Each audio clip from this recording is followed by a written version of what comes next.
എല്ലാവർക്കും നമസ്കാരം. മായ സ്റ്റാർട്ടിലേക്ക് സ്വാഗതം. അനിഴം നക്ഷത്രക്കാർക്ക് ഈ വരുന്ന മാർച്ച് 2025 എങ്ങനെയാണെന്ന് നമുക്ക് നോക്കാം. അപ്പോൾ എല്ലാവരുടെ പലരുടെയും അഭ്യർത്ഥന പ്രമാണിച്ച് നമ്മളിന്ന് ലാസ്റ്റ് നിന്നാണ് തുടങ്ങിയിട്ടുള്ളത്. രേവതി മുതൽ മുന്നോട്ടേക്കാണ്. അപ്പോൾ നമുക്ക് കിടക്കാം ഇന്ന് അനിഴം നക്ഷത്രക്കാർക്ക് ഈ വരുന്ന മാർച്ച് 2025 എങ്ങനെയാണ് എന്ന് നമുക്ക് നോക്കാം.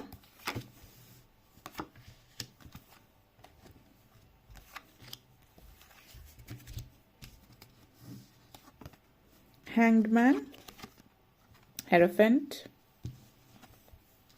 4 of Swords, 7 of Wands, 6 of Wands, Temperance.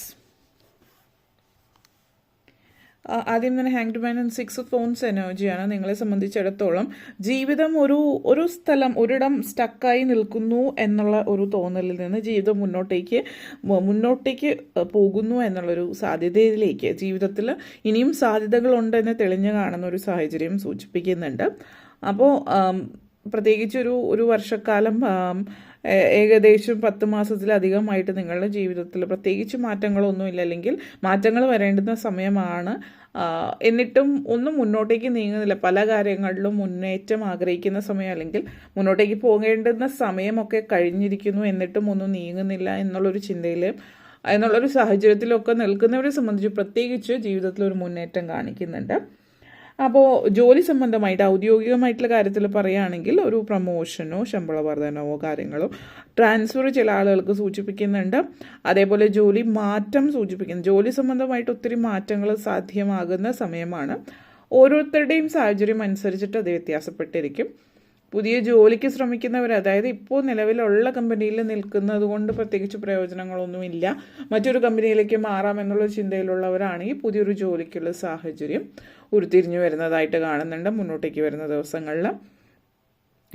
അപ്പോൾ അതേപോലെ തന്നെ ചില ആളുകളെ സംബന്ധിച്ചിടത്തോളം ശനിയുടേതായിട്ടുള്ള ചില മാറ്റങ്ങൾ നിങ്ങളുടെ ജാതകവശാൽ കാണുന്നത്, അതിലുള്ള മാറ്റങ്ങൾ മാർച്ച് മാസത്തിൽ സംഭവിക്കുന്നത് മൂലം ഒത്തിരി മാറ്റങ്ങൾ ജീവിതത്തിൽ ഉണ്ടാകുന്ന സമയം കൂടിയിട്ടാണ്. പ്രത്യേകിച്ച് ഔദ്യോഗിക കാര്യങ്ങളിൽ നിങ്ങളുടെ നിലനിൽപ്പിനെ ബാധിക്കുന്ന കാര്യങ്ങളിലൊക്കെ മാറ്റങ്ങൾ വരുന്നുണ്ട്. സാമ്പത്തികമായിട്ടുള്ള നിലനിൽപ്പിനെ ബാധിക്കുന്ന കാര്യങ്ങളിലും അപ്പോൾ അങ്ങനെയുള്ള സാഹചര്യങ്ങളും ഒക്കെ നിങ്ങളുടെ ജീവിതത്തിൽ വരുന്നു എന്നുള്ളത് ചില ആളുകളെ സംബന്ധിച്ചിടത്തോളം വലിയൊരു അച്ചീവ്മെൻ്റ്, അപ്പോൾ എന്തെങ്കിലും അവാർഡ് കാര്യങ്ങളൊക്കെ, അല്ലെങ്കിൽ ബെസ്റ്റ് എംപ്ലോയിയോ അല്ലെങ്കിൽ മറ്റെന്തെങ്കിലും തരത്തിൽ നിങ്ങൾ ആദരിക്കപ്പെടുന്നതായിട്ട് കാണുന്നുണ്ട്. നിങ്ങളുടെ ജോലി സ്ഥലവുമായിട്ട് ബന്ധപ്പെടുത്തിയിട്ട്, എവിടെയാണോ നിങ്ങൾ വർക്ക് ചെയ്യുന്നത് അതുമായിട്ട് ബന്ധപ്പെടുത്തിയിട്ട് അങ്ങനെ ഒരു സാഹചര്യം കാണുന്നുണ്ട്. അതേപോലെ ഹെയർഫൻഡ് ആൻഡ് 7 ഓഫ് വോൺസ് എനർജിയാണ്. അപ്പോൾ ഇവിടെ ചില ആളുകളെ സംബന്ധിച്ചിടത്തോളം നിങ്ങളുടെ അതായത് നിങ്ങളുടെ വിശ്വാസ പ്രമാണങ്ങളിലൊക്കെ മാറ്റങ്ങൾ വരുന്ന സമയമാണ്. നിങ്ങളുടെ ആരാധനയുമായിട്ട് ബന്ധപ്പെടുത്തി, ഇപ്പോൾ നിങ്ങളൊരു മതവിശ്വാസിയാണ് എങ്കിൽ ആ ഒരു മതം കാര്യങ്ങളും നിങ്ങളുടെ മതവും രാഷ്ട്രീയവും അങ്ങനെയുള്ള കാര്യങ്ങൾ തമ്മിലുള്ള ബന്ധങ്ങളിൽ, അപ്പോൾ നമ്മൾ ഇന്ന പ്രത്യേക മതത്തിൽപ്പെട്ടതായതുകൊണ്ട് ഇന്ന രാഷ്ട്രീയ പാർട്ടിയുടെ ഭാഗമാണ്, അല്ലെങ്കിൽ ഇന്ന രാഷ്ട്രീയ പാർട്ടിയിലായതുകൊണ്ട് ഇന്ന ചിന്താഗതി ഉൾക്കൊള്ളണം എന്നുള്ള രീതിയിൽ, അപ്പോൾ മതത്തിൽ വിശ്വസിക്കാത്ത പാർട്ടിയാകുമ്പോൾ നമ്മൾ അതിങ്ങനെ ആകരുത് അല്ലെങ്കിൽ അങ്ങനെ ആകണം എന്നുള്ള ചിന്തയോ, അല്ലെങ്കിൽ ഇന്ന മതത്തിൽപ്പെട്ടവർ ഇന്ന പാർട്ടി അല്ലെങ്കിൽ ഇന്ന രാഷ്ട്രീയം എന്നുള്ള ആ ഒരു ധാരണയിൽ നിന്ന് നിങ്ങൾ പുറത്ത് കിടക്കുകയാണ്. രാഷ്ട്രീയവും വിശ്വാസങ്ങളും രണ്ടാണ്. രാഷ്ട്രീയത്തിൻ്റേതായിട്ടുള്ള പ്രത്യയ ശാസ്ത്രങ്ങളിലുള്ള വിശ്വാസങ്ങളും മതവുമായിട്ട് ബന്ധപ്പെടുത്തിയിട്ട് ഉള്ള നിങ്ങളുടെ വിശ്വാസങ്ങൾ രണ്ടായിട്ട് വേർതിരിച്ച് കാണാൻ പറ്റുന്ന സാഹചര്യവും സൂചിപ്പിക്കുന്നുണ്ട്. ചില ആളുകളെ സംബന്ധിച്ചിടത്തോളം നിങ്ങളുടെ നല്ലൊരു വിദ്യാഭ്യാസം യോഗ്യത ഉള്ളവരാണെങ്കിൽ, അക്കാഡമിക്കലി ക്വാളിഫൈഡ് ആയിട്ടുള്ള അല്ലെങ്കിൽ നല്ലൊരു ജോലി ചെയ്യുന്നവരും വലിയൊരു വൈറ്റ് കോളർ ജോബ് ചെയ്യുന്ന ഒരു വ്യക്തിയാണ്, നല്ല ഹയർ പൊസിഷനിലുള്ള ഒരു വ്യക്തിയാണെങ്കിലും നിങ്ങളിപ്പോൾ ഒരു പക്ഷേ നിങ്ങളുടെ ചില വിശ്വാസങ്ങളും ചിന്തകളും ഒക്കെ മറ്റുള്ളവർ നോക്കുമ്പോൾ അത് ആധുനിക യുഗത്തിന് പറ്റിയതല്ല എന്നുള്ളൊരു ചിന്തയിലേക്കും കാര്യത്തിലേക്കൊക്കെ ഉള്ള ഒരു ധാരണ നിങ്ങളുടെ ഉള്ളിലുണ്ടാകാം. അതുകൊണ്ട് ചില കാര്യങ്ങൾ നിങ്ങൾ ചെയ്യുന്നത്, അല്ലെങ്കിൽ നിങ്ങളുടെ ചില വിശ്വാസങ്ങളൊക്കെ നിങ്ങൾ ഒളിച്ച് മറ്റുള്ളവരോട് തുറന്ന് പറയാത്ത സാഹചര്യമായിരിക്കാം. കാരണം മറ്റുള്ളവരുടെ മുമ്പിൽ അത് തുറന്നു പറയുമ്പോൾ ഇത്രയും വിദ്യാഭ്യാസ യോഗ്യതയുള്ള ഒരു വ്യക്തിയായിട്ടും ഇങ്ങനെയൊക്കെയാണോ ചിന്തിക്കുന്നത് എന്ന് ആളുകളുടെ ഭാഗത്തു നിന്നുള്ള ചോദ്യങ്ങൾ ഒഴിവാക്കുന്നതിന് വേണ്ടിയിട്ടും ആവാം.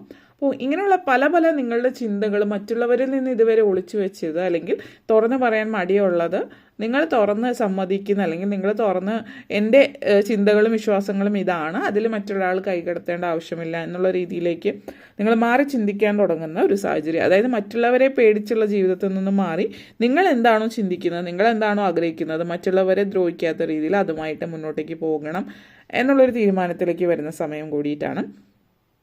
ഹെയറോഫന്റ് ആൻഡ് ടെമ്പറൻസ് എനർജിയാണ്.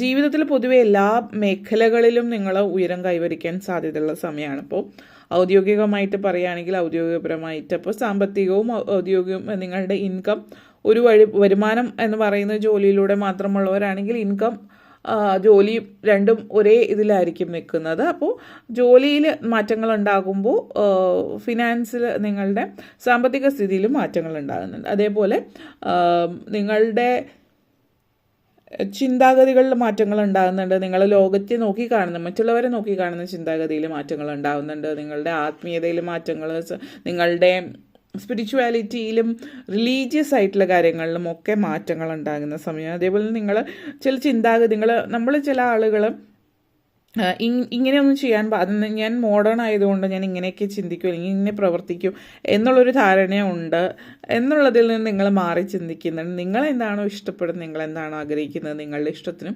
ഒക്കെ അനുസരിച്ചിട്ട് നിങ്ങളുടെ ജീവിതം മുന്നോട്ടേക്ക് കൊണ്ടുപോകുന്ന ഒരു സാഹചര്യമാണ് ഇവിടെ സൂചിപ്പിക്കുന്നത്. അത് നിങ്ങൾക്ക് വളരെ പോസിറ്റീവായിട്ടൊരു പോസിറ്റിവിറ്റി നിങ്ങളിലേക്ക് കൊണ്ടുവരുന്നു എന്നുള്ളതാണ്. ചില ആളുകളെ സംബന്ധിച്ചിടത്തോളം ഇവിടെ നിങ്ങൾ കുറച്ചധികം നാളായിട്ടൊരു ഡിപ്രഷൻ സ്റ്റേജിലായിരിക്കും. അപ്പോൾ ചിലപ്പോൾ ചില ആളുകളിൽ നിങ്ങൾ പോസ്റ്റ്മോർട്ടം പ്രഗ്നൻസി ആയിട്ട് ബന്ധപ്പെടുത്തിയിട്ടുള്ളൊരു സൂചന, പ്രഗ്നൻസി കഴിഞ്ഞിട്ടുള്ളവർ ചിലപ്പോൾ പോസ്റ്റ്മോർട്ടം ഡിപ്രഷൻ, ആങ്സൈറ്റി ഇങ്ങനെയുള്ള കാര്യങ്ങളിലൊക്കെ അനുഭവിച്ചു കൊണ്ടിരിക്കുന്ന സമയമായിരിക്കും. അപ്പോൾ അത് ഒന്നുകിൽ അതിന് നിങ്ങൾ ശ്രദ്ധ എടുത്തിട്ട് വേണ്ടുന്ന കാര്യങ്ങൾ ചെയ്യാം, അതത്രയും സിവിയർ അല്ല എങ്കിൽ, അല്ലെങ്കിൽ ഒരു ഉപദേശക, അതായത് ക്വാളിഫൈഡ് ആയിട്ടുള്ള ഒരു ഡോക്ടറുടെ അടുത്ത് പോയിട്ട് അതിന് വേണ്ടുന്ന കാര്യങ്ങൾ ശ്രദ്ധിക്കേണ്ടത് അനിവാര്യമാണ്. ഫാമിലിയിലുള്ള മറ്റുള്ളവർ ചിലപ്പോൾ അത് അക്സെപ്റ്റ് ചെയ്തെന്ന് വരില്ല എങ്കിൽ കൂടിയും നിങ്ങളുടെ കാര്യങ്ങൾ നിങ്ങൾക്ക് തന്നെ ഏറ്റെടുത്ത് ചെയ്യാവുന്നതാണ്. മറ്റുള്ളവർക്ക് എല്ലാം മനസ്സിലായിക്കൊള്ളണമെന്നില്ല. മറ്റുള്ളവർക്ക് മനസ്സിലായില്ല എന്ന് വിചാരിച്ച് നിങ്ങളുടെ മാനസികവും ശാരീരികവുമായിട്ടുള്ള ആരോഗ്യം നിങ്ങൾ മനസ്സിലാക്കാതെ പോകരുത്. അതുകൊണ്ട് പ്രത്യേകം ശ്രദ്ധിച്ചിട്ട് നിങ്ങളുടെ കാര്യങ്ങൾ നിങ്ങൾ തന്നെ നോക്കുക. മറ്റുള്ളവരെല്ലാത്തിനും കൂടെ ഉണ്ടാകണമെന്നില്ല. അതേപോലെ 4 of swords and 6 of wands എനർജിയാണ്. ആരോഗ്യപരമായിട്ട് അനാവശ്യമായിട്ടുള്ള ചിന്തകൾ, മാനസികാരോഗ്യമാണ് കൂടുതലായിട്ട് ഈ ഒരു മാസത്തിൽ. ശാരീരികമായിട്ട് മാനസികമായിട്ടുള്ള ആരോഗ്യം നല്ല രീതിയിലല്ലാത്തത് കൊണ്ട് ശാരീരിക പ്രശ്നങ്ങൾ ഉണ്ടാകുന്ന സാഹചര്യമാവാം. കാരണം ഒത്തിരി സ്ട്രെസ് എന്തൊക്കെയോ മനസ്സിൽ ചിന്തിച്ചു കൂട്ടുന്നതായിട്ട് കാണുന്നുണ്ട്. അപ്പോൾ കഴിഞ്ഞു പോയ കാലത്തിലായിരിക്കും എന്തൊക്കെയോ ദുഃഖങ്ങൾ, കാര്യങ്ങളൊക്കെ, ഒരു ഡിപ്രഷൻ, ആങ്സൈറ്റി സിറ്റുവേഷൻസും കാണുന്നുണ്ട് ചില ആളുകൾക്ക്. അപ്പോൾ അത് നിങ്ങൾ ശ്രദ്ധിക്കുക. കൗൺസിലിങ്ങോ കാര്യങ്ങളോ എന്താണ് നിങ്ങൾക്ക് വേണ്ടത് എന്നുള്ളത് നിങ്ങൾ ആലോചിച്ച് തീരുമാനത്തിലേക്ക് പോവുക. പിന്നെ ഈ ഒരു മാസത്തിൽ പൊതുവേ നല്ല പല പല കാര്യങ്ങൾ നേടുന്ന സമയമായതുകൊണ്ട് പൊതുവിൽ നോക്കുമ്പോൾ ഹാപ്പി ആയിരിക്കാം. പക്ഷേ എന്നാലും നിങ്ങളുടെ ഉള്ളിൽ എന്തൊക്കെയോ സങ്കടങ്ങൾ, ഒരു പക്ഷേ അത് ഒരു ഡിപ്രസീവ് സ്റ്റേറ്റിൻ്റെ ആയിരിക്കാം. അങ്ങനെയാണെങ്കിൽ ഒന്ന് ശ്രദ്ധിക്കുക. കാരണം നിങ്ങൾ ആഗ്രഹിച്ച കാര്യങ്ങളെല്ലാം തന്നെ നിങ്ങൾ നേടുന്നു. ഇതൊക്കെ നേടിക്കഴിഞ്ഞിട്ടും എവിടെയോ ഒരു ശൂന്യത, കാര്യങ്ങൾ, അത് എന്തുകൊണ്ടാണ് എന്നുള്ളത് നിങ്ങൾ പ്രത്യേകം ശ്രദ്ധിക്കുക. അത് ചില ആളുകൾ ഈ പറഞ്ഞ മെഡിക്കൽ കണ്ടീഷനാവും, മറ്റു ചിലരിൽ നമ്മൾ സ്പിരിച്വൽ അവേക്കണിങ് ഫേസിലൂടെ കടന്നു പോകുന്നത് കൊണ്ടാവാം. പല സുഖങ്ങളും പലപ്പോഴും എന്താണെന്ന് കണ്ടുപിടിക്കാത്തതിൻ്റെ സിറ്റുവേഷൻ ഒരു പക്ഷേ നിങ്ങളുടെ സ്പിരിച്വൽ അവേക്കണിങ് സ്റ്റേജ് ആവാം. ശാരീരികമായിട്ടും അത് നിങ്ങൾക്ക് ഫീൽ ചെയ്യാറുണ്ട് ചിലപ്പോൾ. പിന്നെ ഹൈറോഫന്റ് ആൻഡ് 6 ഓഫ് വൺസ് എനർജിയാണ്.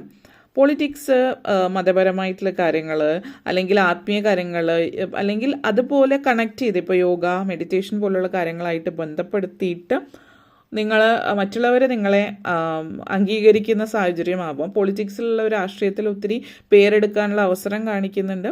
അപ്പോൾ ആത്മീയമായിട്ടുള്ള കാര്യങ്ങളോ അല്ലെങ്കിൽ യോഗ അതുപോലുള്ള കാര്യങ്ങളിലൊക്കെ കൂടുതൽ താല്പര്യം പ്രകടിപ്പിക്കുന്നുണ്ട്. വീട്ടമ്മമാരെ സംബന്ധിച്ചിടത്തോളം പൊതുവേ ഒരു ബാലൻസ്ഡ് ആയിട്ടുള്ള എല്ലാം നല്ല രീതിയിൽ കൊണ്ടുപോകാൻ പറ്റുന്ന ഒരു സമയം കൂടിയിട്ടാണ്. ഈ ഒരു മാസം എന്നുള്ളത് സൂചിപ്പിക്കുന്നു. പല കാര്യപരിപാടികളിൽ, അതായത് നിങ്ങളുടെ ഫാമിലിയുടെ അല്ലാണ്ട് സോഷ്യൽ ആക്ടിവിറ്റീസ്, ഇപ്പം എന്തെങ്കിലും അമ്പലത്തിൻ്റെയോ പള്ളിയുടെയോ ഭാഗമായിട്ടുള്ള കാര്യങ്ങളായിരിക്കാം, അല്ലെങ്കിൽ എന്തെങ്കിലും മറ്റ് സോഷ്യൽ കമ്മ്യൂണിറ്റിയുടെ ഭാഗമായിട്ടായിരിക്കും. അങ്ങനെ എന്തിൻ്റെങ്കിലുമൊക്കെ ഭാഗമായിട്ട് ചേർന്ന് നിന്നുകൊണ്ട് പ്രവർത്തിക്കാൻ പറ്റുന്ന ഒരു സമയം കൂടിയിട്ടാണ് ഈ ഒരു മാസം നിങ്ങളെ സംബന്ധിച്ച്. വിദ്യാർത്ഥികളെ സംബന്ധിച്ചിട്ട് പ്രത്യേകിച്ച് വലിയ മാറ്റങ്ങളൊന്നും ഇതിന് മുമ്പത്തെ മാസത്തിൽ നിന്ന് കാണുന്നില്ല. എങ്ങനെയാണോ അതിനനുസരിച്ചിട്ട് അതേപോലെ തന്നെ പോകുന്നു എന്നുള്ളതാണ് കാണുന്നത്. ഓക്കെ, അപ്പോൾ ഇത്രയും കാര്യങ്ങളാണ് പറയാനുണ്ടായിരുന്നത്. നിങ്ങൾക്ക് ഈ വീഡിയോ ഇഷ്ടപ്പെട്ടുവെങ്കിൽ ലൈക്ക് ചെയ്യാനും ഷെയർ ചെയ്യാനും കമൻറ്റ് ചെയ്യാനും സബ്സ്ക്രൈബ് ചെയ്യാനും മറക്കരുത്. എല്ലാവർക്കും നന്ദി, നമസ്കാരം.